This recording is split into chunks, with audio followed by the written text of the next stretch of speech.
Alors, je pense que vous avez un effort d'explication à fournir, ou en tout cas de persuasion à fournir, concernant, le cœur et la dette souveraine. Mmh. Je prends la remarque de Philippe qui dit: «Continuer à considérer les dettes souveraines des pays occidentaux comme un des actifs les plus sûrs du cœur, c'est une très grosse erreur. Je ne vois vraiment aucun scénario où les banques centrales arrêtent de faire tourner la planche à billets.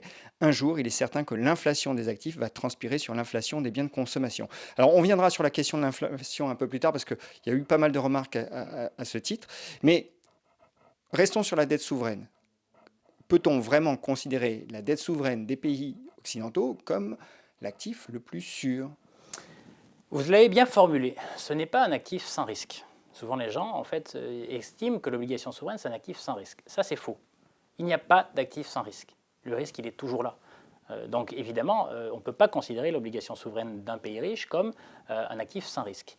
Maintenant, c'est un axiome. C'est en mathématiques, qu'est-ce qu'on fait? On construit des systèmes sur la base d'une hypothèse de départ, un axiome. Eh bien l'obligation souveraine, comme actif le moins risqué de tout ce qui est disponible sur les marchés financiers, c'est un axiome. On n'est pas d'accord ou pas d'accord, c'est comme ça. Pourquoi? Parce que derrière l'obligation souveraine, il y a quoi? Il y a notre vie en commun. Il y a quoi comme capacité derrière l'obligation souveraine? Il y a la capacité de légiférer. Légiférer, ça veut dire quoi? Ça veut dire fixer les règles du jeu. Il y a la capacité de quoi derrière une obligation souveraine? Adosser une banque centrale. Même si on pourrait ergoter, probablement il y aura débat là-dessus.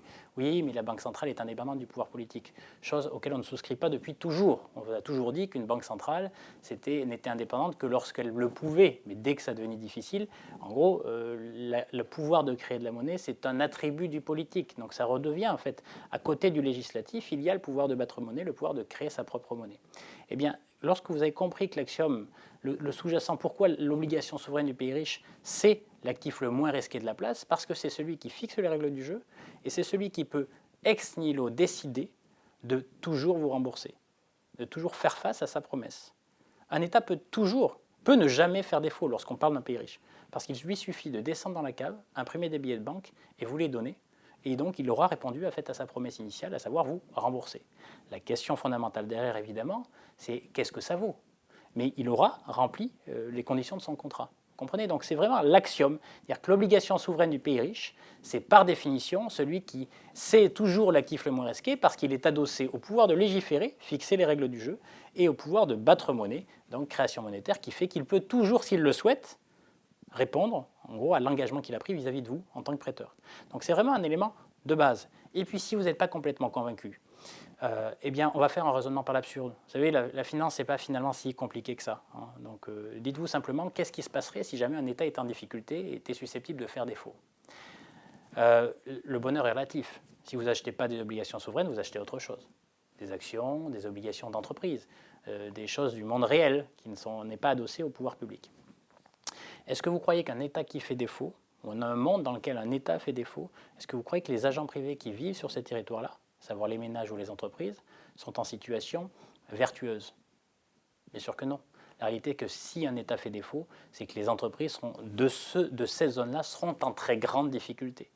Tout simplement parce qu'on en revient à la base, le pouvoir de fixer les règles du jeu feront que, du jour au lendemain, un État en difficulté peut tout à fait décider d'augmenter la fiscalité au détriment des marges des entreprises et de leur profitabilité. Donc, ce que vous êtes en train de nous dire, Pierre, c'est que certes, le risque existe, Évidemment. puisqu'on ne peut pas s'en abstraire complètement, hein, même avec des obligations souveraines. Par contre, si on doit prendre l'hypothèse du pire, celui d'un défaut d'un État, tout s'écroule. Évidemment, parce que ça répond à cette notion très importante. Ce qui est difficile dans le monde du patrimoine, c'est qu'en réalité, il y a une dualité d'objectifs. C'est ça qu'il faut bien avoir en tête.